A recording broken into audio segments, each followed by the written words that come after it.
Welcome to Pick Up and Deliver, the podcast where I pick up my audio recorder when I drop my kid off at school and deliver an episode to you while I walk home. I'm Brendan Riley.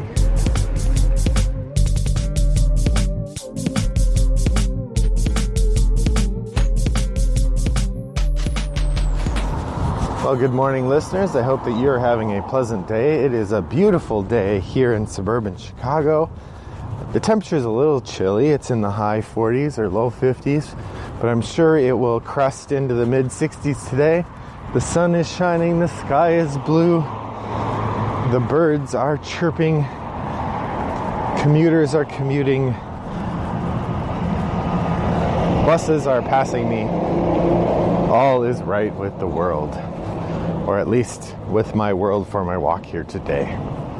So today on Pick Up and Deliver, I'm going to be talking a little bit about board game clubs. So one of the things I've been working on a little bit this week is a new thing I want to try for Toggle, the Toggle newsletter. So Toggle is, as I've mentioned many times, a board game club that I participate in.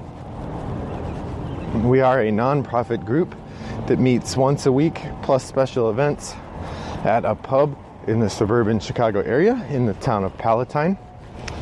Tuesday nights, if you're around and want to swing by. The group is dedicated to cultivating gameplay experiences and a community of board gamers that's supportive and welcoming. We have as a couple key principles the idea that you never have to pay to play at Toggle, although support of our generous hosts is welcome. So we do encourage people to spend some money at Dirty Nellies, even though they're not obligated to. You also don't have to have any games. You're welcome to just come and play games other people brought or use our huge library of games. And we use things like Facebook to develop a larger community or amplify the community a bit when we can. So I've been maintaining the website and the meetup page for the past few months. And I've been thinking about what are the best ways to engage the community a bit more. Is it through more features on the website, which nobody uses? Or is it through some sort of outreach? You know, Toggle has pretty steady numbers, but I don't know that we recruit a lot of new people.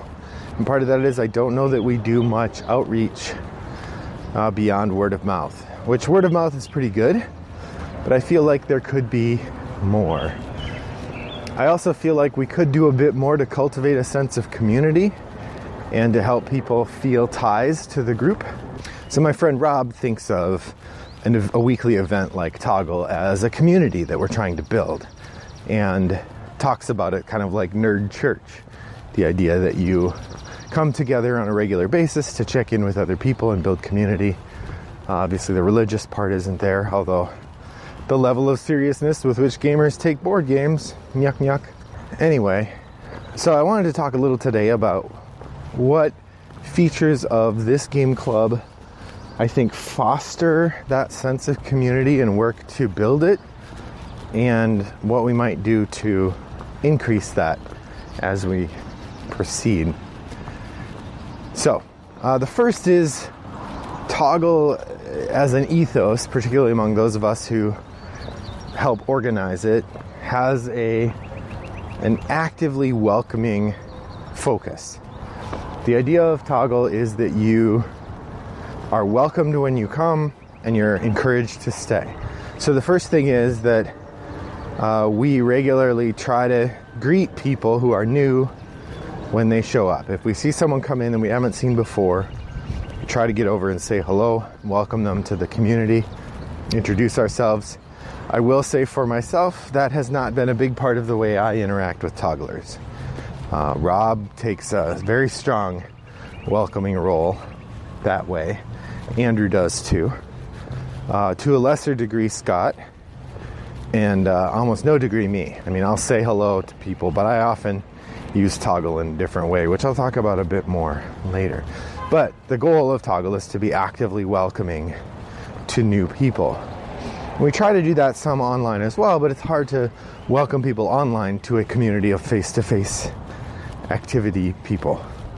But our online space is meant to be welcoming too, and to encourage people to come to our event.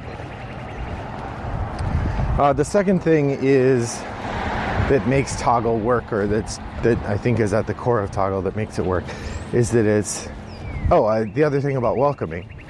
Okay.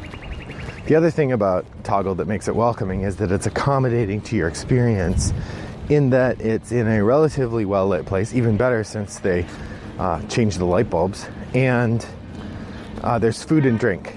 This is, I think, an important part of the experience, that you can get food and drink at the venue. And while we do want people to do that, you're not obligated to, but the ability, if you're going to go to a game night, it's nice to have food to eat. You know, when I go to someone's house or when I have people over, I try to make some sort of food available for people to eat so that they can have good choices in the options that they want, but also so that if they're thirsty, they can have something to drink. If they're hungry, they can have something to eat. That's a key part of the experience at an event like this, and I think it's a big part of what makes it easy. The other thing that makes it accommodating, hopefully, is the environment we set up.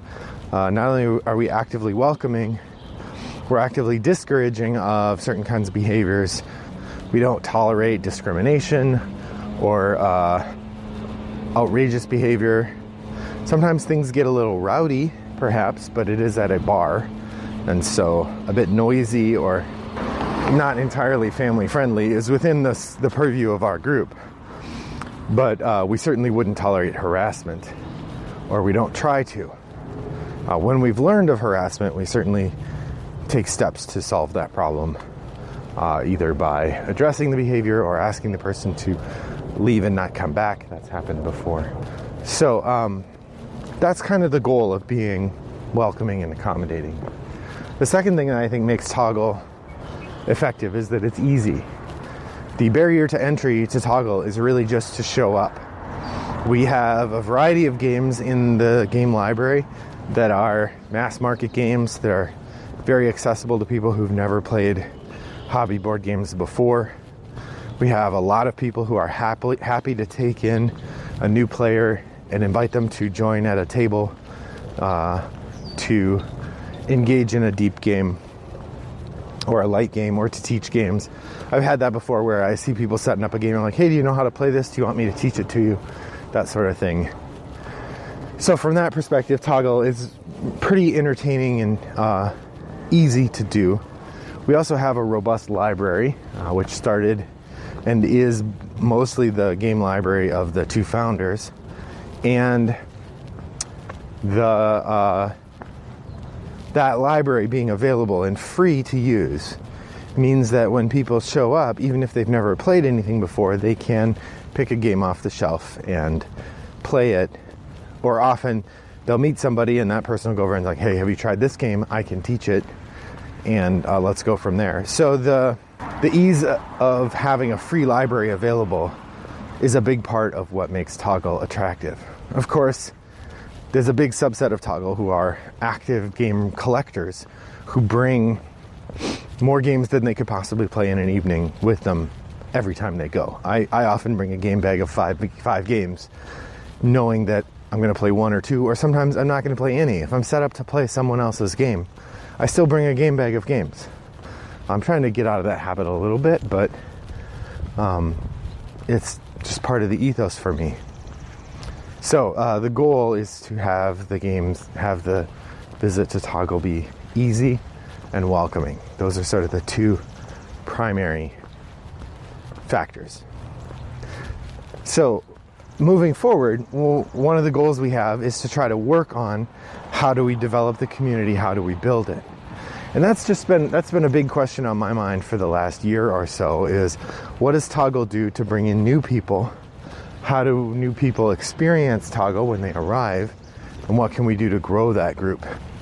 Particularly thinking about issues of representation and being welcoming by means of having a wide variety of players there.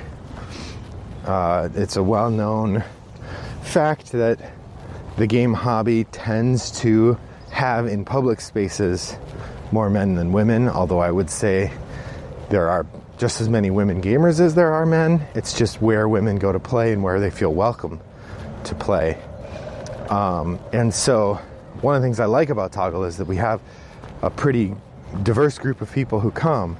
We still have more men than women, but there are far more women in the group than I often see at game events. Like, for instance, when I went to Protospiel, the male to female ratio, or male presenting to female presenting ratio, was much higher than it is at Toggle. It's much more even. So that's good, but then how do we cultivate and expand that practice? How do we bring new people in? Obviously, the best way is word of mouth. People like to game with people they know. Sometimes people will go game with people they don't know, but often you start by going with someone you know, and you meet them, play games with them, and then that lets you meet other people and play games with other people, and pretty soon you've got a group of people to play with that you didn't know before you went to Toggle. But when you start, having someone you know there is a big part of it. And that's delightful and fun. So obviously one of the key ways is to get people to bring new people to the event. But I think also doing more to do public outreach, to connect with other groups and proceed in that way is a really useful and effective way to expand the group, which gets us back to the newsletter. So the newsletter is something I'm working on now. As is often the case with the organizers, if you want to do something, you organize it. And so I want to do a newsletter, so I'm organizing it, although some other people are contributing. And part of my goal is to build a space where a community discussion can start. And I want to publish this digitally, but also print copies of it and have it available at Toggle for people to take, and use that as a way to get a conversation going in a slightly different way. Now, whether or not anyone reads it, we'll see. I don't know how long it'll go. Well, it'll be an experiment, perhaps.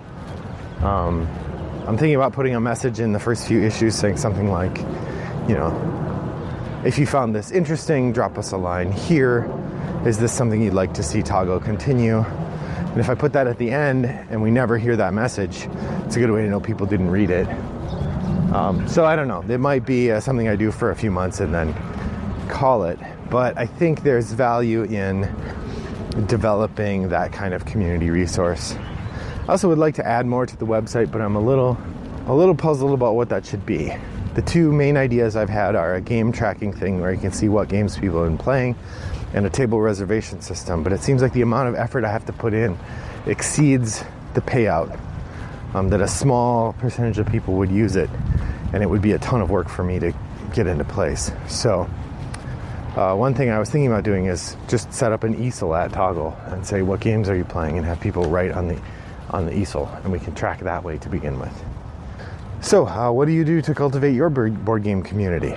Let me know in the Board Game Geek Guild for this community, Guild 3269, over on Board Game Geek.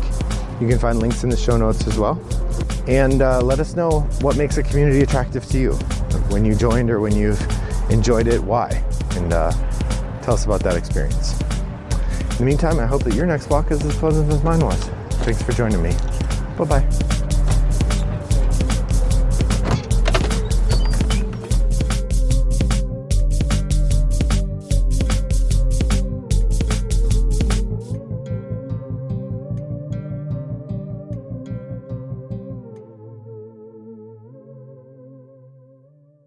Brought to you by Rattlebox Games.